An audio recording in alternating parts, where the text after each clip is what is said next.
वो क्या होता है, रिकॉर्डिंग हो जाती है ना, तो अच्छा रहता है, कभी भी काम आती है। Screen share.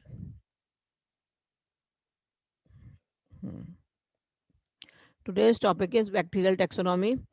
Greek taxes arrange Greek's word. It is a Greek word that is taxes means arrangement or order, and nomos that is laws or name in to distribute or govern.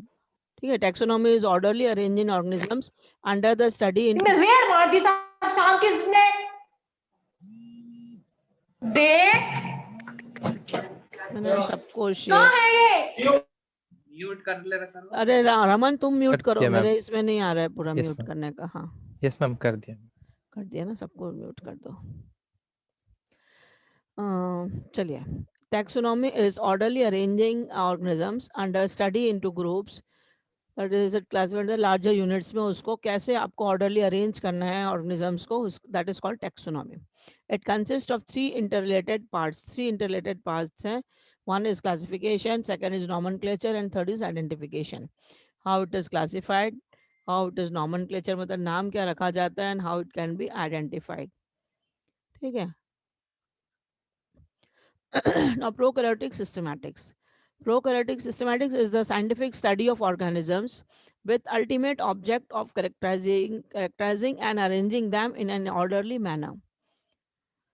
ये scientific study है, organisms के बारे में पढ़ाते हैं, बताते हैं उसमें ऑब्जेक्ट ऑफ करेक्टराइजिंग, उसके कैरेक्टर्स के हिसाब से, arranging them in orderly manner, उसको अरेंज करना पड़ता है ऑर्डरली मैनर में, सीक्वेंस में। ठीक है। अब polyphasic approach is use to classified microbes. Polyphasic approach है उसका, जिससे आप माइक्रोब्स को क्लासिफाई कर सकते हैं अलग अलग ग्रुप में। This incorporates information gleaned from genetic, phenotypic and phylogenetic analysis. इसमें जेनेटिक है, फिनोटाइपिक है एंड फाइलोजेनेटिक एनालिसिस है। अब इसमें जेनेटिक क्या है, फिनोटाइपिक क्या है, फाइलोजेनेटिक क्या है, उसके बारे में आज हम जानेंगे। ठीक है। Now, phonetic classification. What is phonetic classification?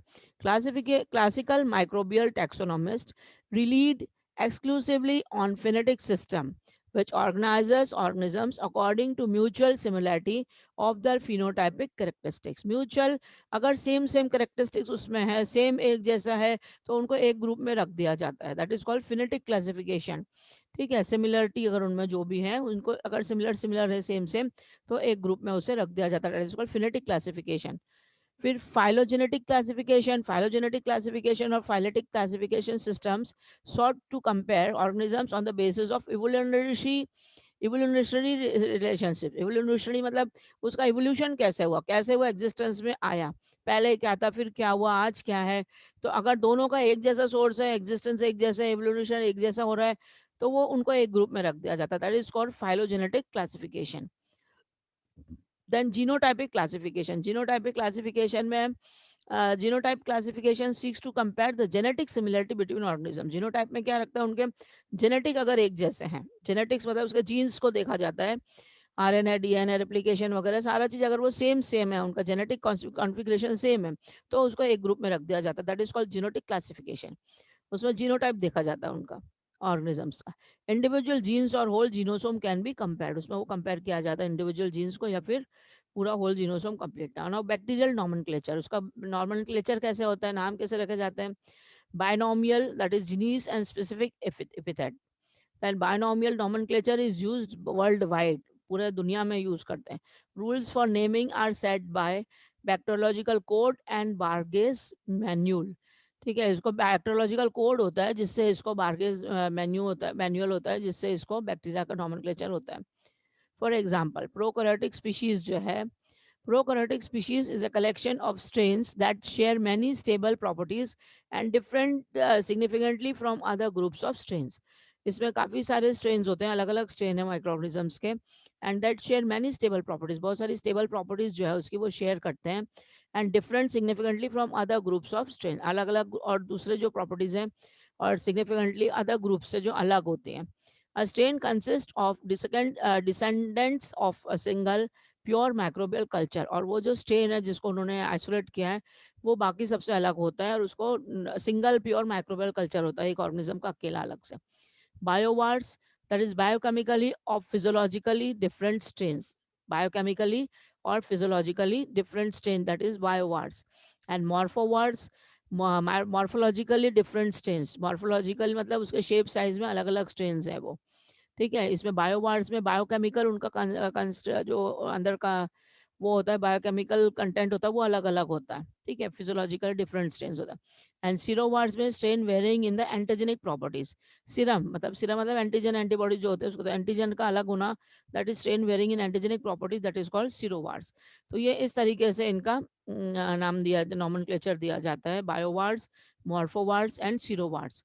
बायोवार्ड्स में बायोकेमिकली चेंजेस होते हैं अलग अलग, उसमें जिसके सेम है उनको एक इसमें लगता है अलग अलग, डिफरेंट अलग दे देते हैं। मॉर्फोलॉर में मॉर्फोलॉजी उनकी अलग अलग हो जाती है, शेप साइज स्ट्रक्चर अलग होता है। सीरोवार्ड में स्ट्रेन वेरिंग एंटीजेनिक प्रॉपर्टी उनकी अलग अलग हो जाती है, एंटीजेंस अलग अलग हो जाते हैं, तो उसका अलग अलग इसमें रख दिया जाता है। Now techniques for determining bacterial taxonomy. What is techniques? Now classical characteristics. कैसे classical characteristics किया जाता है? First है उसका morphological characteristics. Easy to study and analyze. Phenotype and dependent on genotype. इसको पहले मैंने आपको बताया था, फिनोटाइप एंड जीनोटाइप। जीनोटाइप मतलब जीन्स के हिसाब से, एंड फिनोटाइप मतलब उसके क्लासिफिकेशन अकॉर्डिंग टू ये फीचर्स, उसका सेल शेप कैसा है, सेल साइज कितना है ना, कॉलोनियल मॉर्फोलॉजी कैसे है उसके, अल्ट्रा स्ट्रक्चर कैरेक्टरिस्टिक्स क्या है, स्टेनिंग बिहेवियर क्या है, पॉजिटिव ग्राम पॉजिटिव लेता, ग्राम निगेटिव लेता, एसिड फास्ट लेता, कौन सा स्टेनिंग उसको चाहिए पड़ता, सीलिया एंड फ्लैजिला है या नहीं है, and mechanism of motility, motile है या नहीं है। दीज ऑल कम अंदर मॉर्फोलॉजिकल कैरेक्टरिस्टिक्स। मॉर्फोलॉजी मतलब अकॉर्डिंग टू शेप साइज और उसका जो स्ट्रक्चर है, उसमें फ्लैजिला है या नहीं। अपने मैंने आपको पहले बैक्टीरिया का पूरा डायग्राम वगैरह समझा दिया था, उसमें आपने देख लिया था। फ्लैजेला मीन्स उसकी पूंछ होती है, जिससे मोटिलिटी होती है, हिल सकता है बैक्टीरिया। तो ये सारी चीजें उसको, इसलिए उसको मेजर ग्रुप्स में इसमें रखा जाता है, according to shape, according to cell, according to cell size, morphology, ये सारे इसके माइक्रोबियल मॉर्फोलॉजिकल कैरेक्टरिस्टिक्स में आ जाएगा, ठीक है। ये ऑल मेजर ग्रुप्स में आ रहा है, बैक्टीरिया हम फंगाई भी आ जाते हैं इसमें, स्टेनिंग बिहेवियर में, और मेजर ग्रुप्स, ठीक है। और फिर इसमें स्पायरोचिट्स वगैरह, ये मैकेनिज्म मोटिलिटी वाले में जो मूविंग वाले होते हैं, स्पायरेला वगैरह, स्पायरोचिट्स वगैरह जो अपन ने देखे ना, स्पायरलम फॉर्म में होते हैं जो, वो ग्लाइडिंग वाले, ये सब उसमें आ जाते हैं। नाउ मैम फिजियोलॉजिकल एंड, हाँ बोले बेटा।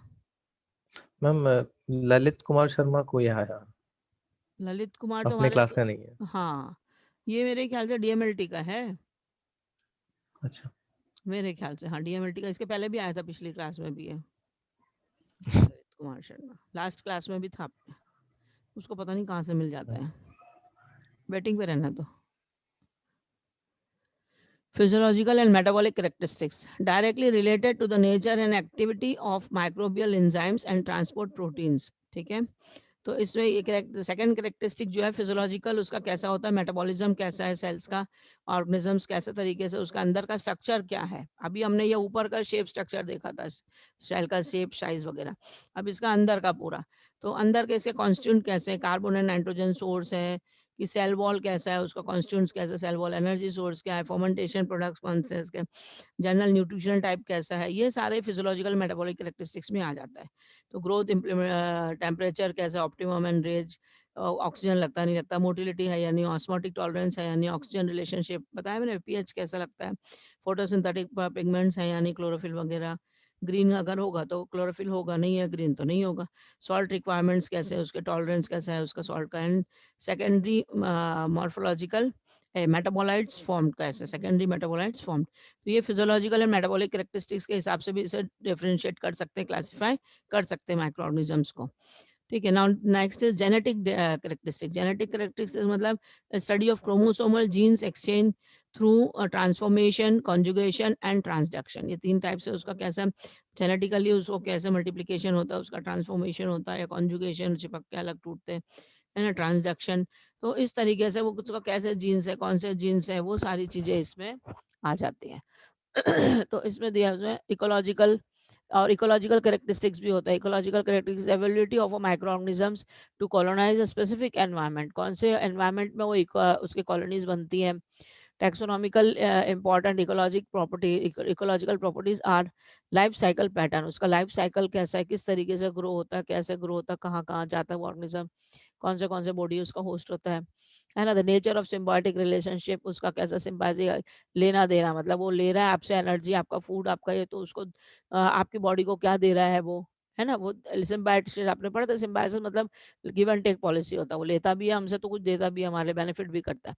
And then ability to cause disease in a particular host, और किस में वो एबिलिटी कॉज करता है, वही हमारे जो सिम्बायोसिस है, कल जाके हमारी इम्यूनिटी वीक हो जाती है तो वो हमारे लिए दुश्मन बन जाता है, वो हमारे लिए पैथोजेनेसिस कॉज कर देता है, डिजीज कॉज कर देता है। तो किसी किसी में जो हमारे इसमें होस्ट अच्छा है, हमारे लिए यूजफुल है, वो दूसरे के बॉडी में एंटर होगा तो उसको बीमारी कॉज कर देगा, डिजीज कॉज कर देगा। ठीक है, दिस इज इकोलॉजिकल कैरेक्टरिस्टिक्स जो ऑर्गेनिजम्स की होती है। तो techniques for determining bacterial taxonomy on microbiological, morphological characteristics, physiological and metabolic characteristics, and genetic characteristics and ecological characteristics। ये हमने 4 तरीके से इसको बैक्टीरियल टैक्सोनॉमी का देखा। Now techniques for determining bacterial taxonomy, और कौन से टेक्निक्स है, मॉलिक्यूलर कैरेक्टरिस्टिक्स भी है। मॉलिक्यूलर कैरेक्टरिस्टिक्स मतलब उसके मॉलिक्यूल्स कौन से उसमें, nucleic acid base composition number 1, nucleic acid hybridization, nucleic acid sequencing and genomic fingerprinting. ये 4 तरीके से मॉलिक्यूलर कैरेक्टरिस्टिक्स है जिससे इसको आप देख सकते हैं। जैसे इसमें ये आपको बैक्टीरिया का स्ट्रक्चर बताया है, उसमें उसमें उन्होंने दिया है। Ribosomal gene sequencing for bacterial identification and taxonomy, 16S RNA gene sequencing is done. Bacterial identification करने के लिए, टैक्सोनॉमी के लिए 16S RNA gene sequencing is done. 16S rDNA is approximately 1.5 kb और 1500 न्यूक्लियोटाइड्स इन लेंथ। ये DNA, ये RNA ऊपर है और नीचे DNA लिखा है। ठीक है, bacterial identification for using sequence 16S rDNA, alignment with known sequence, that is phylogenetic analysis. ठीक है, ये फाइलोजेनेटिक एनालिसिस है राइबोसोम्स के हिसाब से।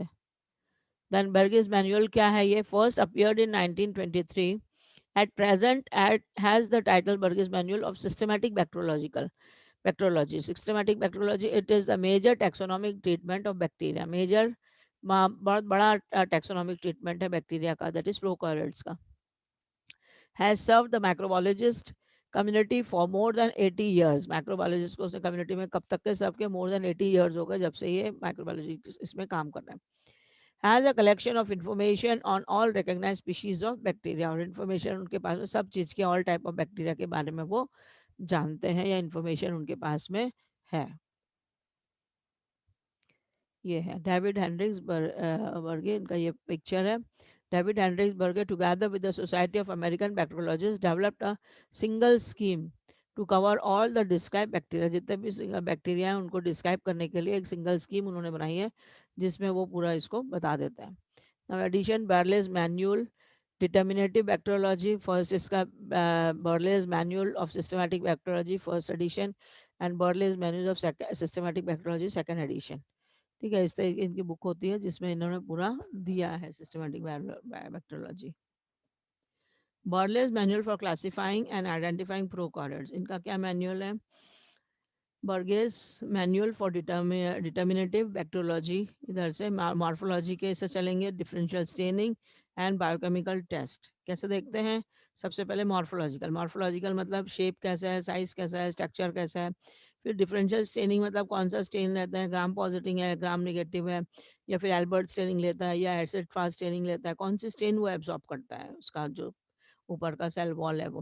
Then second provides identification scheme for identifying bacteria and archaea, कौन से बैक्टीरिया है कौन से, इसके आइडेंटिफिकेशन स्कीम उसने दिया है।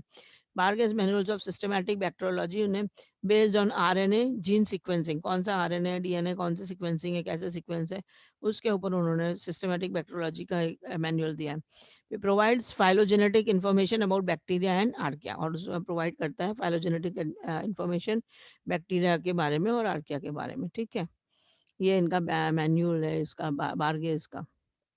बार्गेस manual of systematic bacteriology first edition उन्होंने जो पब्लिश किया था 4 वॉल्यूम्स में उन्होंने दिया, mainly based on phenotypic characters. Number 1 उस वॉल्यूम में फर्स्ट इसमें उन्होंने gram negative bacteria of general medical और इंडस्ट्रियल इंपॉर्टेंस, इसके बारे में पूरा बताया। वॉल्यूम 2 में gram positive bacteria of other actinomycetes के बारे में बताया है। ठीक है, ग्राम, फिर वॉल्यूम 3 में Archie bacteria that is Corynebacterium and remaining gram negative bacteria के बारे में उन्होंने वॉल्यूम 3 में। एंड वॉल्यूम 4 1989 में उन्होंने बताया एक्टिनोमाइसिटीज के बारे में। 4 volumes are divided into sections, अलग अलग सेक्शंस में इनको डिवाइड किया इनके वॉल्यूम्स को. Each section are based on certain characteristics which are features such as कैसा शेप एंड मॉर्फोलॉजी कैसी है, उसकी शेप कौन सा है, साइज कौन सा है, मॉर्फोलॉजी कैसी है. फिर स्टेनिंग के ऊपर है तो ग्राम स्टेनिंग ले रहा है, नेगेटिव पॉजिटिव स्टेनिंग है कि एल्बर्ट स्टेनिंग है कि एसिड फास्ट स्टेनिंग है, उसके ऊपर डिवाइड करते हैं. फिर ऑक्सीजन रिलेशनशिप, ऑक्सीजन में ये अपना एरोबिक है या नॉन एरोबिक है. फिर मोटिलिटी है, मोटिलिटी कैसी है, हिलने डुलने वाला है कि नॉन मोटाइल है. फिर presence of endospores, sports produce करता है कि नहीं करता, नॉन स्पोर प्रोड्यूसिंग है. प्रेजेंस ऑफ फिर उसका मोड ऑफ एनर्जी प्रोडक्शन, और वो एनर्जी प्रोडक्शन कैसे करता है या नहीं करता है, ये सारी चीज़ें इसमें बताया है.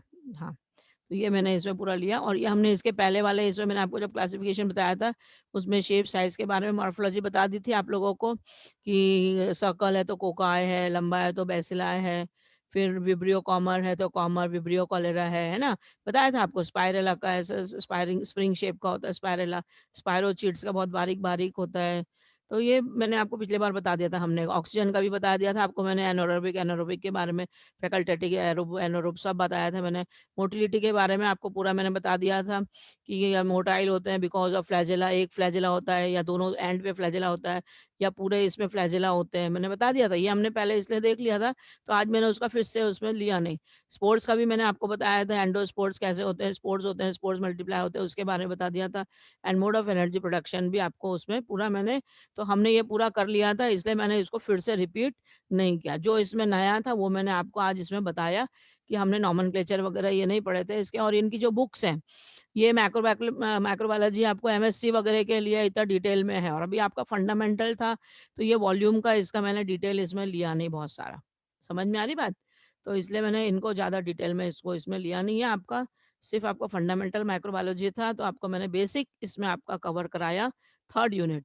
आपको और कुछ चाहिए है तो आप मुझे बता सकते हैं तो मैं उसको आपको और कुछ दे दूँगी ज़्यादा, क्योंकि ज़्यादा मैंने डिटेल इसलिए ले लिया कि कोई मतलब नहीं था. और मैंने ये सारा आपको शेप स्ट्रक्चर वगैरह इसके पहले वाले क्लासिफिकेशन ऑफ माइक्रोबायोलॉजी में मैंने आपको करा दिया था. अभी किसी को कोई प्रॉब्लम है मुझे पूछो. समझ में आ गया? No ma'am.